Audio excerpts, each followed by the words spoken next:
இன்னைக்கு நம்ம வாழ்க்கையில ஒரு ரொம்ப ஆபத்தான மாற்றம் என்னன்னா, குழந்தைகளுக்கும் மொபைலும் ரொம்ப நெருக்கமாகி போயிருக்குது. சில நேரத்துல நாமே குடுக்குறோம். அவன் சும்மா இருக்கணும்னு, அழாது இருக்கணும்னு.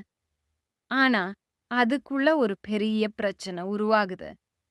முன்பெல்லாம் ஸ்கூல் முடிஞ்சா சூப்பர்யா 6:30 அடி வரை ஜோரா தெருவுல கிடப்போம். பம்பரம், கில்லி, கிரிக்கெட்னு விளையாடினோம். அது வெறும் விளையாட்டு இல்ல. அதுதான் நட்பையும் வாழ்வையும் கத்துக் குடுத்துச்சு. ஆனா இப்போ மொபைல் ஒரு சாதனம் தான். ஆனா அது அடிமையா மாற ஆரம்பிச்சா, அது குழந்தையோட மனசையும், கவனத்தையும் மெதுவா பாதிக்க ஆரம்பிக்கும். வெளிய விளையாட வேண்டிய வயசுல, ஸ்கிரீன் முன்னாடி உட்கார்றது ஒரு பழக்கமா ஆகிடுது. நண்பர்களோட பேசுறது குறையுது. சின்ன சின்ன விஷயத்துல கோபம் அதிகமா ஆகுது. நாம இப்ப கவனிக்கலன்னா, நாளைக்கு அது பெரிய பிரச்சனையா மாறும்.